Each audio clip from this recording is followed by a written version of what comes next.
ഇതുകൊണ്ട് എന്താകാനാണ്? നാണക്കേടാവൂല്ല ഈശ്വര.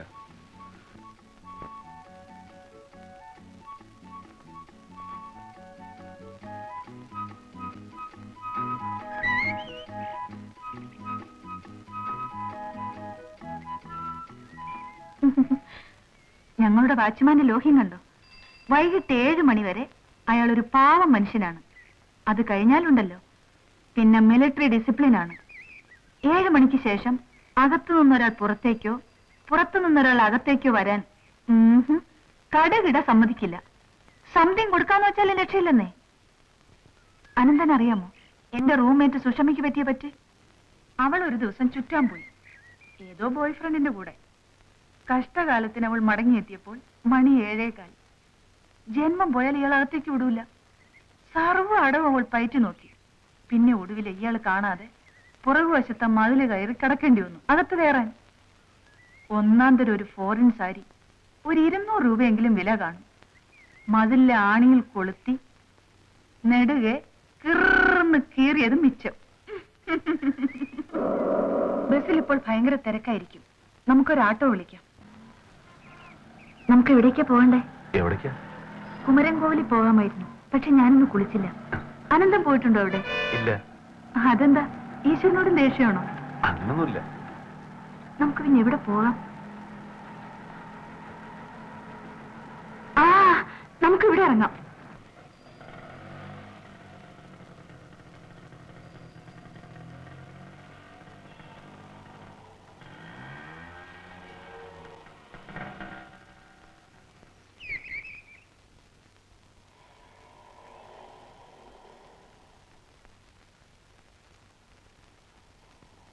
Crab soup, chilli chicken, noodles.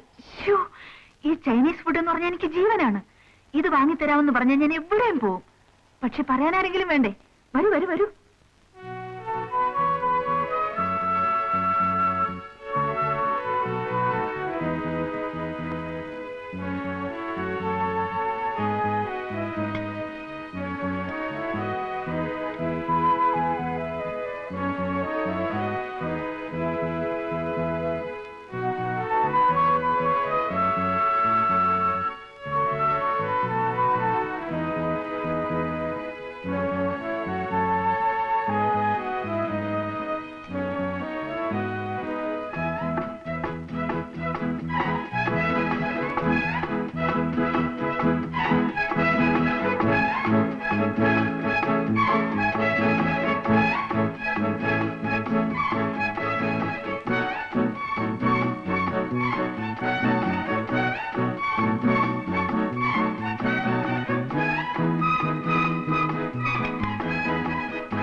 എന്റെ റൂംമേറ്റ് അനന്തന്റെ മീശ കണ്ടിട്ട് എന്താ പറഞ്ഞതെന്നറിയാമോ?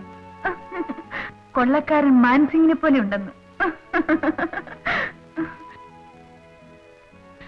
അനന്തനൊന്നും കഴിച്ചില്ലല്ലോ. ചൈനീസ് ഫുഡ് ഇഷ്ടമല്ലേ?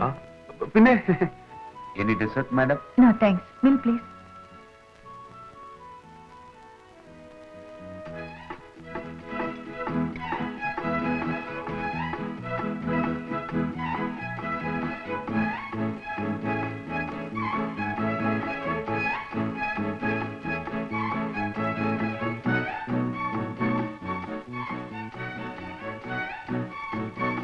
ഞാൻ കൊടുക്കാം, ഇവിടെ ഉണ്ട്.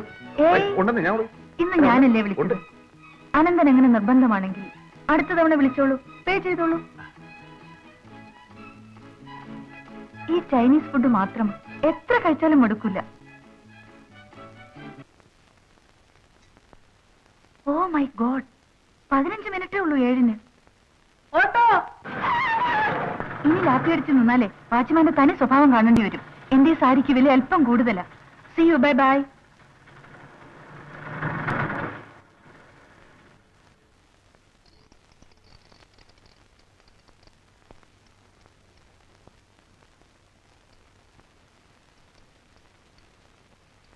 അതെ രാഘവട്ട, ഈ രാഘവട്ടനും ചേച്ചിയും തമ്മിലുള്ള ഒരു അടുപ്പമുണ്ടല്ലോ, അതിന്റെ ലൈൻ എപ്പോഴാ തുടങ്ങിയത്? എന്തോ? അല്ല, ഞാൻ ചുമ്മാ ഒരു രസത്തിന് അറിഞ്ഞിരിക്കാൻ വേണ്ടി ചോദിച്ചതേ ഉള്ളൂ. ഞങ്ങളുടേത് ഒരു ഒരു ഒരു പ്രത്യേക ലൈനാ. ഞാനന്ന് ഒരു ഗതിയുമില്ലാതെ ഒരലവലാതി കറവക്കാരനായിട്ട് നടക്കുന്ന കാലം. എവരുടെ വീട്ടിലും എനിക്കൊന്ന് കറവയുണ്ട്. അപ്പൊ അവിടുത്തെ ഒരു ചുറ്റുപാട് എങ്ങനെയാന്ന് വെച്ചാൽ, ഏതോ ഒരു ജ്യോത്സ്യം പറഞ്ഞു അത്രേ, ജാതകപ്രകാരം ഇവർക്ക് ഭർത്താവ് വാഴൂല്ലെന്ന്. ചേടാ, കെട്ടിയോൻ ചത്തുപോകുന്ന ജാതകത്തിൽ എഴുതി വെച്ചാൽ പിന്നെ ആരും തിരിഞ്ഞു നോക്കുമോ? അങ്ങനെ പ്രായം കുറെ കഴിഞ്ഞിട്ടും ഒന്നും ആകാതെ മനസ്സിയത്ത് അവരങ്ങനെ കഴിയുന്നതിന്റെ ഇടയിലാണ് എന്റെ കറവ. അപ്പൊ ഈ പാത്രം എടുത്തോട്ട് തരാനും പാല് വാങ്ങിച്ചോട്ട് പോയാനും ഒക്കെ എവിടെ വരിക. അങ്ങനെ ഒന്നും രണ്ടും പറഞ്ഞും പിടിച്ചും തൊട്ടും ഇപ്പൊ എങ്ങനെയാ പറയാ, അത് അങ്ങനെ ഒരു ലൈനായി എന്ന് പറഞ്ഞ കഴിഞ്ഞല്ലോ.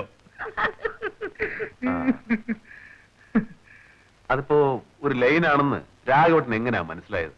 ചേടാ, ഇതിലെന്താ മനസ്സിലാക്കാനുള്ളത്? നമ്മളെ കാണുമ്പം അവരുടെ മുഖത്തുണ്ടാകുന്ന ഒരു ഒരു ഒരു ഒരു ഒരു തെളിച്ചം, നമ്മൾ അങ്ങോട്ട് എന്തൊരു ചോദിക്കുമ്പോ ഉള്ള ആ ഒരു ഒരു പ്രകൃതം, എപ്പോഴും അങ്ങോട്ടും ഇങ്ങോട്ടും കാണണമെന്നുള്ള ഒരാഗ്രഹം. ഈ രാഘവട്ടനോട് ചേച്ചിക്ക് അങ്ങനത്തെ ഒരു അടുപ്പമാണെന്നുള്ളത് ആദ്യമായിട്ട് മനസ്സിലാക്കിയത് അല്ല, ഞാൻ വെറുതെ അറിയാൻ വേണ്ടി ചോദിച്ചെന്നേ ഉള്ളൂ. എന്തോ എന്തോ അവർക്ക് എന്നോട് എങ്ങനത്തെ ഇഷ്ടമായിരുന്നു എന്ന് ഞാൻ ആദ്യമായിട്ട് എങ്ങനെയാ മനസ്സിലാക്കിയതെന്ന് അല്ലേ? സത്യം പറ, എന്തിനാ വളച്ചൊടിക്കുന്നത്? നിനക്കിപ്പോ എന്താ അറിയേണ്ടത്? ഹേയ്, എനിക്കെന്തറിയാൻ, ചുമ്മാ സമയം പോകാൻ വേണ്ടി ഓരോന്ന് ചോദിക്കുന്നല്ലാണ്ട്. അതെ, ഇങ്ങോട്ട് നോക്കി. ഈ പരുവൊക്കെ കഴിഞ്ഞാ ഞാൻ ഇവിടം വരെ എത്തിയത്. വാല് പൊക്കുമ്പോഴേ അറിയാം എന്തിനുള്ള പുറപ്പാടാണെന്ന്. എവിടെങ്കിലും ചെന്ന് കുരുക്കിയോ? ഈ ഒരു കാര്യത്തിൽ മാത്രം നുണ പറയരുത്. പോരാ, മഹാഭാവം. என்ன ஆனந்தனுக்கு என்ன சந்தேகம்? നല്ല മരകതം, ഒരാണിന് പെണ്ണിനോട് തോന്നുന്ന അടുപ്പം ഒരു ലൈനാണോന്ന് എങ്ങനെയാ മനസ്സിലാക്കുക? ആ ലൈനൊക്കെ കൊള്ളാം, അടിമേടിക്കാൻ നോക്കണം. என்ன? അല്ല മരകതം, നമ്മൾ തമ്മിലുള്ള അടുപ്പം ഒരു ലൈനാണെന്ന് എങ്ങനെ ആദ്യം മനസ്സിലായത്? மூஞ்சி மேல குத்துவேன். ഓ, അപ്പഴാ? மூஞ்சி மேல.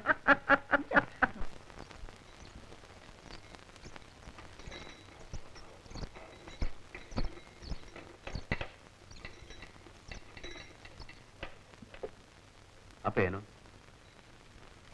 அனந்தா, உனக்கு ஒரு போன் வந்திருந்தது. ஏதோ ஒரு பொண்ணு ஒரு ஹாஸ்டலோட நம்பர் தந்திருக்கு. நீ வந்த உடனே உன்னை கூப்பிட சொன்ன.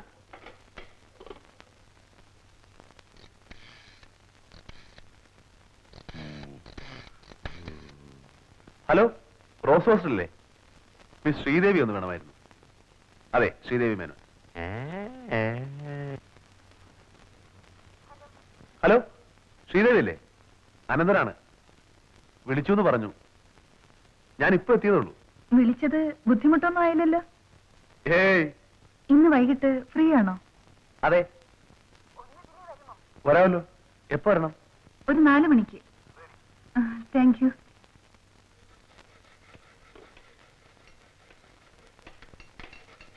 அனந்தா, அந்த இட்டாலியன் ஃபீட்டோட வேலை இன்னைக்கே முடிச்சாகணும். நாளை காலைல கொடுக்கறேன்னு சொல்லியிருக்கு. അയ്യോ മുതലാളി, എനിക്ക് ഉച്ചതിരിഞ്ഞ് ലീവ് വേണം. നാളെ കാലയിലേ ഞാൻ കൊഞ്ചം നേരത്തെ വരല. തീരാത്ത പണി അപ്പ ചെയ്യല. പിന്നെ മുതലാളി, എനിക്ക് இந்த മാസം ശമ്പളത്തിലിരുന്ന് ഒരു 100 രൂപ അഡ്വാൻസ് വേണം. எதுக்கு? ഒരു അത്യാവശ്യം ഇருக்கு. അതാ.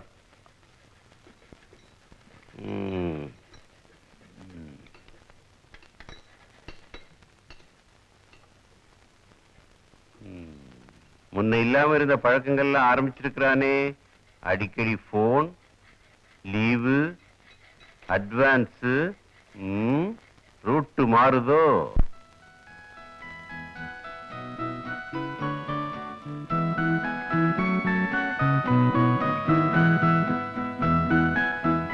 നല്ല കരുത്തുള്ള മീശ.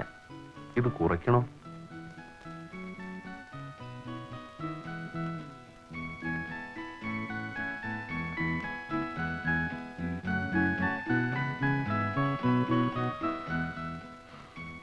ശരി, കുറയ്ക്കാം. കൊള്ളക്കാരനെ പോലെ ഇരിക്കുന്നല്ലേ പറഞ്ഞത്?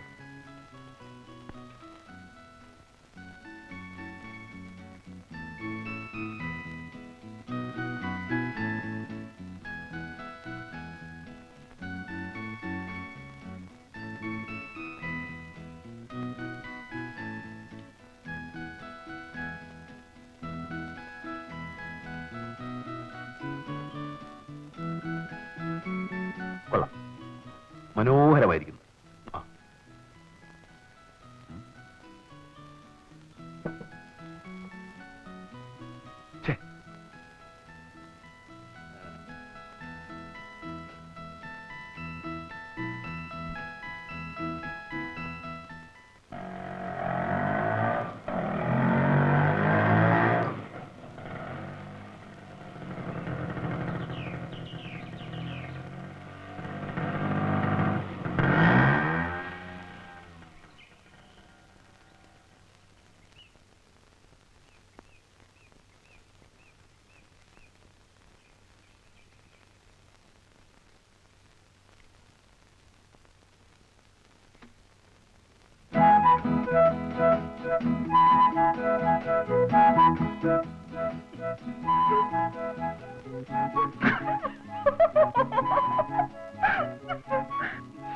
മീശയ്ക്ക് എന്ത് പറ്റി?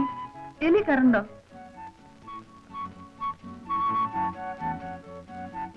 അല്പം ചെറുതാക്കി, അത്രേ ഉള്ളൂ. ശോ, വേണ്ടായിരുന്നു. ആ പഴയ കൊമ്പൻ തന്നെ മതിയായിരുന്നു. ഒന്നുമില്ലെങ്കിലും അതിനൊരെടുപ്പുണ്ടായിരുന്നു.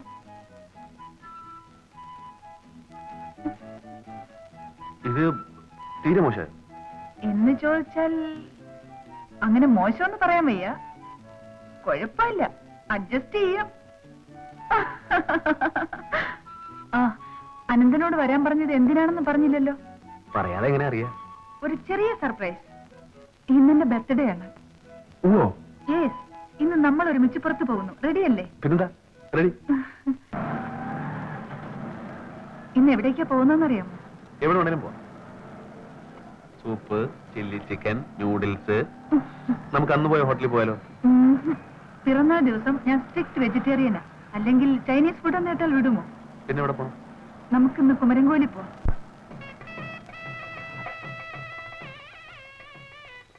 എവിടെ വെച്ച്?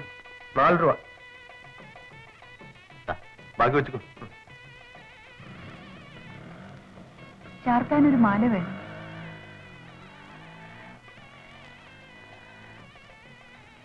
എത്രയാ? 6 രൂപ. 100 രൂപയുടെ ചില്ലറ തരാനുള്ള കച്ചവടം ഇവിടെ ഉണ്ടാവില്ല. ഞാൻ കൊടുക്കാം.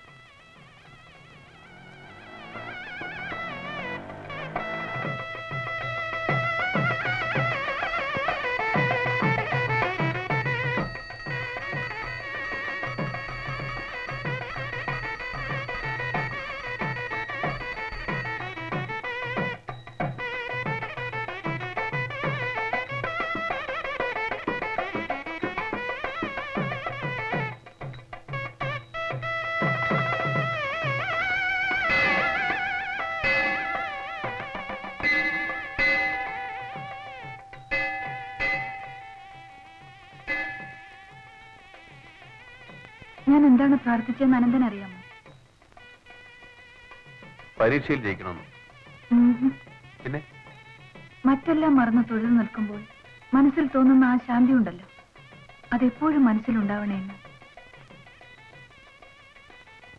അതെന്താ അങ്ങനെ പ്രാർത്ഥിക്കാൻ? വിശേഷിച്ചൊന്നുമില്ല. അമ്മയുണ്ടായിരുന്നപ്പോൾ കോളേജ് കഴിഞ്ഞ് ചെല്ലാൻ ഒരിടമുണ്ടെന്ന് തോന്നലുണ്ടായിരുന്നു. അമ്മ പോയതോടെ ചേട്ടനുണ്ടല്ലോ.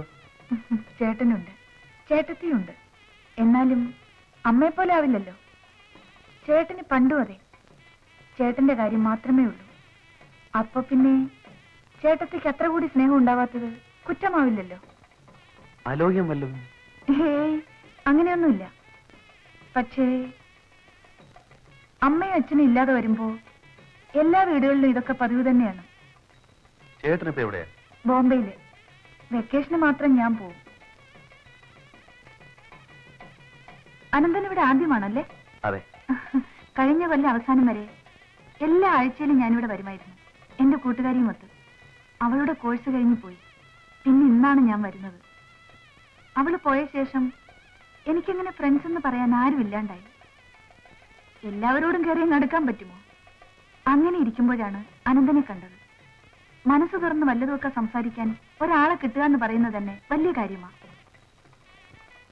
സത്യത്തില് എന്തെങ്കിലും ഒരു അത്യാവശ്യത്തിന് വേറെ ഒന്നും നോക്കാതെ വിളിക്കാനുള്ള സ്വാതന്ത്ര്യം അനന്തനോടേ ഉള്ളൂ. വാസ്തവത്തിൽ ഞാനും വല്ലതുമൊക്കെ ഉള്ളു തുറന്ന് മിണ്ടാൻ തുടങ്ങിയത് ശ്രീദേവിയെ കണ്ടത് പിന്നെ. ആഹാ, എന്നിട്ട് എന്റെ ലാത്തി മുഴുവൻ സഹിക്കുകയല്ലാതെ ഇങ്ങോട്ടൊന്നും പറയാറില്ലല്ലോ. കടല വേണമോ സാർ? കടല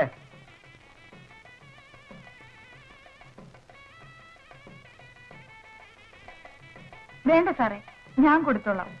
അവന്റെ കയ്യിൽ 100 രൂപയുടെ ചേഞ്ച് ഉണ്ടാവില്ലെന്ന് ഉറപ്പാണ്. എത്രയാ? 1 രൂപ.